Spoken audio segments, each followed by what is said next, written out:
तमेव लोकशङ्करं नमामि शङ्करं गुरुं नमामि शङ्करं गुरुं नमामि शङ्करं गुरुं।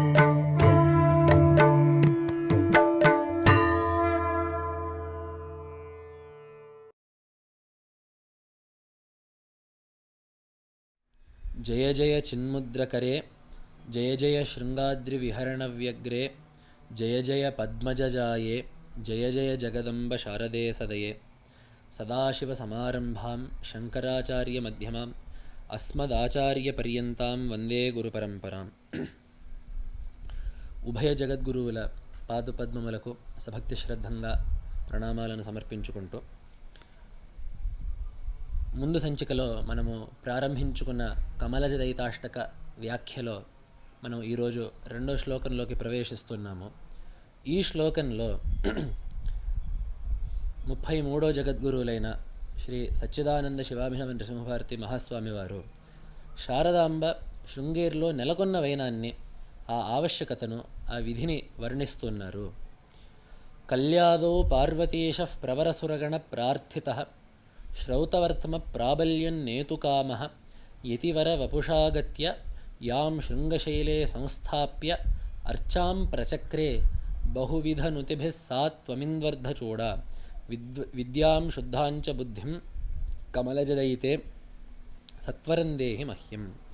మనం క్రితం సార్ అనుకున్నట్టుగా ఈ 4వ పాదంలో, ఈ మకుటంలో ఈ శుద్ధమైన విద్యను, శుద్ధమైన మనస్సును కోరుకున్నట్లుగా మనం చెప్పుకున్నాము. ఇక్కడ ఏమిటంటే సాత్వం, అట్లాంటి నువ్వు ఈ విద్యను, శుద్ధమైన బుద్ధిని నాకు ఇవ్వాలి అని చెప్పి కోరుకుంటున్నారు. ఎట్లాంటి నువ్వు అంటే ఆ కథ మొదలు పెడుతున్నారు జగద్గురువులు.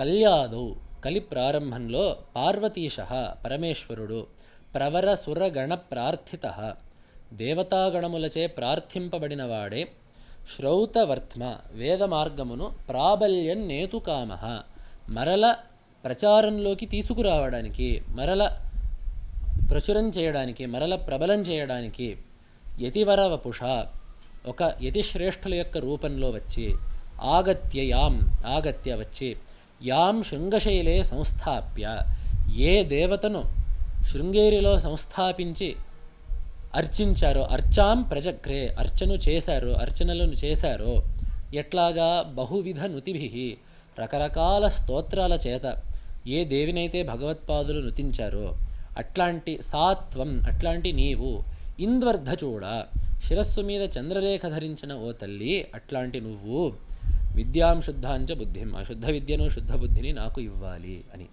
ఇక్కడ సంక్షిప్తంగా అమ్మవారు శృంగేరిలో స్థాపింపబడిన ఆ కథను మాత్రమే వర్ణించకుండా ఒక రకంగా జగద్గురువులైన భగవత్పాదుల యొక్క చరిత్ర కూడా దీంట్లో వచ్చినట్లయింది. కళ్యాదో, ద్వాపరయుగం అయిపోయింది, కలియుగం ప్రారంభమైంది. క్రమక్రమంగా జనుల్లో ధర్మశ్రద్ధ తగ్గింది, నాస్తిక మతాలు ప్రబలాలయ్యాయి, వేదమతం క్షీణమైంది. ఉన్న వేదమతాలు కూడా, వైదికమైన మతాలు కూడా పరస్పర కలహాలను ప్రారంభించుకున్నాయి. తామసికమైన ఆచారాలు ఉన్న ఆచారాల్లో కలిసిపోయాయి. జనులు ఒక అజ్ఞాన పరిస్థితిలో ఉండగా అప్పుడు దేవతలు పరమేశ్వరుడిని ప్రార్థించారు. లోకం చెడిపోతే దేవతలకేమి అవసరం అని చెప్పంటే, దేవాన్ భావయతానేన తే దేవా భావయంతువః పరస్పరం భావయంత శ్రేయః పరమవాప్స్యథ అని, అలాగే ఇష్టాన్ భోగాన్ హి వో దేవాః దాస్యంతే యజ్ఞభావితాః అని మనకి గీతలో చెప్పబడుతుంది. దేవలోకానికి, మనుష్యలోకానికి ఒక అవినాభావ సంబంధం ఉంది. మనుష్యలోకము ధర్మాన్ని ఆచరిస్తే దేవలోకము పుష్టిగా ఉంటుంది. దేవలోకము పుష్టిగా ఉంటే మనుష్యలోకాన్ని వారు పోషిస్తూ ఉంటారు. ఉదాహరణకి యజ్ఞాల ద్వారా ఇంద్రుడికి యాగాన్ని చేస్తే ఇంద్రుడు కాలంలో వర్షాన్ని కురిపిస్తాడు.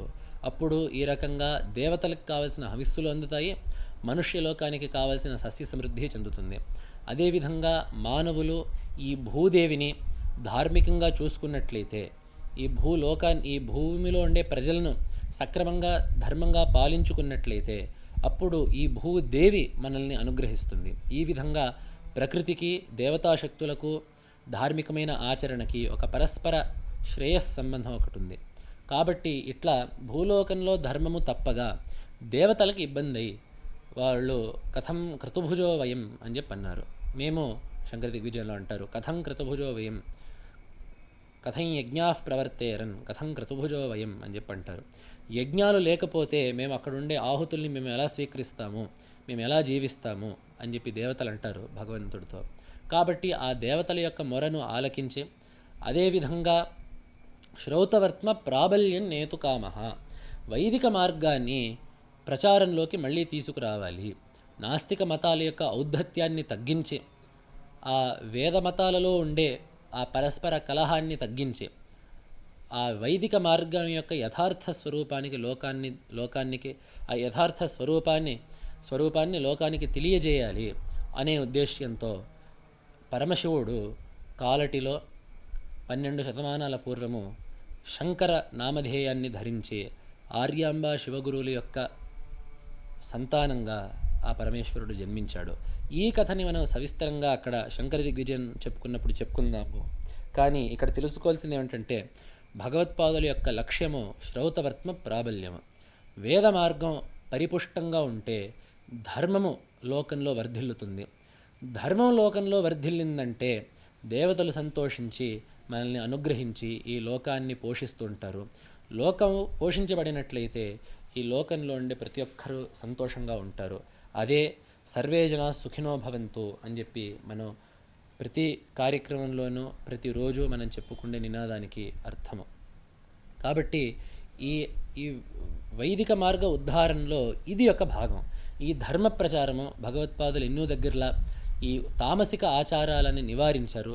చాలా దగ్గరలా చాలా తీవ్ర స్వరూపంగా ఉండే దేవతల యొక్క క్రోధాన్ని తగ్గించారు. అలాగే కొన్ని దగ్గరలో అసలు పూర్తిగా లోపించిన దేవతా రూపాలని మరల ప్రతిష్ఠించారు. మనకి ప్రసిద్ధంగా పురాణంలోని కథ వస్తుంది, అలాగే లోకంలోనూ ఈ కథ ఉంది. ప్రామాణికమైన కథే ఇది. భగవత్పాదులు బదరికాశ్రమానికి వెళ్ళినప్పుడు అక్కడ నారాయణుడు ప్రతిష్ఠించి ఉన్న చోటు ఖాళీగా ఉండింది. ఇక్కడ ఏమిటి, ఇక్కడ విగ్రహం ఎక్కడుంది అని చెప్పి అచ్చటి వారిని అక్కడ ప్రాంతీయులను అడిగితే వారు చెప్పారు, ఈ నాస్తికుల యొక్క దండయాత్రల్లో నాస్తికుల యొక్క దాడుల్లో ఆ విగ్రహాన్ని వాళ్ళు పెకలించి ఎంతో దుర్మార్గంగా వాళ్ళు పెకలించి ఈ పక్కన ఎంతో లోతుగా మరియు ఈ ఎముకల్ని కరిచే చలితో ఉన్న ఒక కోనేటిలో పడేశారు దాన్ని. కాబట్టి మేము మళ్ళీ ఆ భగవద్ విగ్రహాన్ని మేము మళ్ళీ తీయలేకపోయాము, ఆ లోటు అలానే ఉండిపోయిందని చెప్పంటే అప్పుడు భగవత్పాదులు వెంటనే వారు యోగమూర్తులుగా యోగ శరీరంతో కూడుకున్నవారు కాబట్టి ఆ చలిని లెక్క చేయకుండా ఎంత లోతైనా సరే ఆ కొలనులో వెంటనే దిగి ఆ అడుగున ఉన్న ఆ విగ్రహాన్ని మళ్ళీ బయటికి తీసి ఆ బదరికాశ్రమంలో నారాయణుడిని మళ్ళీ ప్రతిష్ఠించారు భగవత్పాదులు. కాబట్టి ఈ విధంగా కొన్ని దగ్గరలా లోపించిన దేవతా సాన్నిధ్యాలను సంస్కరిస్తూ కంచిలో అక్కడ అమ్మవారి యొక్క ఆలయంలో ఎన్నో తామసాచారాలు అంటే భగవత్పాదులు ఆ కంచికి వచ్చినప్పుడు అక్కడ ఎన్నో తామసాచారాలు కలిసిపోయి ఉన్నాయి అక్కడ. కాబట్టి భగవత్పాదులు అక్కడ ఆ తామసాచారాలను తొలగించి సాత్వికాచారాలను నెలకొల్పినట్టు మనకి శంకర దిగ్విజయంలో ఉంది. కాబట్టి భగవత్పాదులు అక్కడ ఒక దేవాలయాన్ని కట్టేసి ఇంకా మళ్ళీ యాత్రకు వెళ్ళిపోయారు. వారు కంచికి వచ్చారు, అక్కడ ఆ తామసికాచారాలను తొలగించారు, ఒక దేవాలయాన్ని కట్టించారు, వెళ్ళిపోయారు. కాబట్టి ఆ విధంగా అట్లా వచ్చి వెళ్ళిపోయిన క్షేత్రాల్లో కూడా భగవత్పాదులు అక్కడ ఉన్న దేవతకి ఎంతో సేవ చేసి అక్కడ ఉండే దేవతా వ్యవస్థను భగవత్పాదులు చక్కగా తీర్చిదిద్దారు. అదేవిధంగా ఇట్లా ఎన్నో ఐతిహ్యాలు ఉన్నాయి. కాబట్టి ఒక విధంగా ఇదంతా ధార్మికమైన సంస్కరణ భగవత్పాదులు చేసింది. ఇంకో విధంగా భగవత్పాదులు చేసింది తాత్వికమైన సంస్కరణ. ఎన్నో దర్శనాలు ఉన్నాయి మనకి, ఆ దర్శనాలు దారి తప్పాయి. తర్కశాస్త్రము కేవల తర్కమైపోయి అసలు వేదాన్ని పెద్దగా పట్టించుకోకుండా ఏదేదో చెప్పేసుకుంటూ ఉపనిషత్ ప్రమాణాన్ని సరిగ్గా అర్థం చేసుకోకుండా తర్కశాస్త్రం దాని దారిలో అది పోతూ ఉండింది. మీమాంసా శాస్త్రము ఎంతో గౌరవనీయమైన శాస్త్రము, వేద రక్షార్థము ప్రవర్తించిన శాస్త్రము. దాని ద్వారా వేదం యొక్క అర్థం చక్కగా నిర్ణయింపబడుతుంది. కానీ అది పూర్వకాండకి వేదంలో కర్మకాండకి మాత్రమే పరిమితం అయిపోయింది. అసలు ఆ జ్ఞానకాండకు అర్థమే లేదు అనే వాదం ఒకటి మొదలైంది. ఆ జ్ఞానకాండతో ప్రయోజనమే లేదు, అసలు అర్థమే లేదు అనే ఒక వాదన బయలుదేరింది ఆ రోజుల్లో ఆ మీమాంస వల్ల. కాబట్టి అట్లాంటి మీమాంస కూడా దారి తప్పింది. ఈ విధంగా ఎన్నెన్నో దర్శనాలు వాటి యొక్క హద్దును మీరియో లేదా వేదాంతాన్ని కించపరిచయో ఏదో ఒక విధంగా అవి దారి తప్పి ఉన్నాయి. భగవత్పాదులు వాటిలన్నిటినీ యథార్హంగా ఖండించి మళ్ళీ వాటి యొక్క ఉపయోగాన్ని కూడా చూపించారు. తర్కాన్ని ఖండించి తర్కం యొక్క ఉపయోగాన్ని చూపించారు, మీమాంసను ఖండించి మీమాంస యొక్క ఉపయోగాన్ని కూడా చూపించారు. ఇది ఒక తాత్వికమైన సంస్కరణ. ఈ అన్ని విధాలుగా ఈ విధంగా ఎన్నో భాష్యాలు రాసి గ్రంథాలు రాసి, ఇవన్నీ కూడా మనం సవిస్తరంగా ఎదట చెప్పుకుందాము, ఎన్నో గ్రంథాలు ఈ విధంగా రాసి ఎన్నో ధార్మిక సంస్కరణల్ని చేసి పంచాయతన దేవతా పూజలు వంటి ఈ పూజా విధానాలను కూడా ప్రవేశపెట్టి భగవత్పాదులు లోకంలో ఉండే ఎంతోమంది ఆస్తికులకు అనుగ్రహం చేశారు. ఈ విధంగా భగవత్పాదులు లోకానుగ్రహం చేసి ఆ యాత్ర చేస్తూ చేస్తూ ఆ శృంగగిరికి వచ్చారు. మనం చెప్పుకున్నట్లుగా ఈ శృంగగిరిలో ఆ పాము చేత కప్పబడిన పాము చేత పాము పడగ నీడలో సుఖంగా కూర్చున్న ఆ కప్పను చూసి ఇది ఒక గొప్ప మహర్షి యొక్క తపస్థలము కాబట్టి ఇక్కడ ఒక పీఠాన్ని నెలకొల్పాలని చెప్పి ఆ పీఠాన్ని నెలకొల్పి, అదేవిధంగా బ్రహ్మ విద్యను సర్వకాలములకు పరిపాలించడానికి ఈ పీఠంలో ఒక అవిచ్ఛిన్నమైన గురు పరంపరని, అలాగే బ్రహ్మ విద్య యొక్క దేవత అయిన శారదా అమ్మవారిని కూడా ఇక్కడ ప్రతిష్ఠించాలని చెప్పి సంకల్పించి, అప్పుడు ఇక్కడ మనం అనుకున్నట్లుగా వారి స్వహస్తాలతో ఒక శ్రీచక్రాన్ని ఉల్లేఖన చేసి వారు ప్రతిష్ఠాపించారు. ప్రతిష్టలు రెండు విధాలుగా జరుగుతూ ఉంటాయి. ఒకటి మహాపురుషులు సిద్ధపురుషులు చేసే, ఒకటి మనకి లోకంలో కనపడే ప్రతిష్టలు. దానికే మనం ఆ కింద ముందు ఆ దేవత జపం చేసి, అలాగే ఆ దేవతను పెట్టే చోటు ఒక యంత్రాన్ని పెట్టి దాని కింద నవధాన్యాలు నవరత్నాలు కొంత సువర్ణం మొదలైన నిక్షేపాల నుంచి ఆ మీద దేవతా విగ్రహాన్ని పెట్టి, అదేవిధంగా కళావాహన చేసి, అలాగే ఈ ధాన్యావాసాలు జలాధివాసాలు ఈ అధివాసాలన్నీ ధాన్యాధివాసం ఈ అధివాసాలన్నీ చేయించి, అలాగే చివరి రోజున ఆ నేత్రోన్మీలనం చేసి ఈ ప్రక్రియ అంతా ఒకటి ఉంది. ఇది ఒక ప్రక్రియ.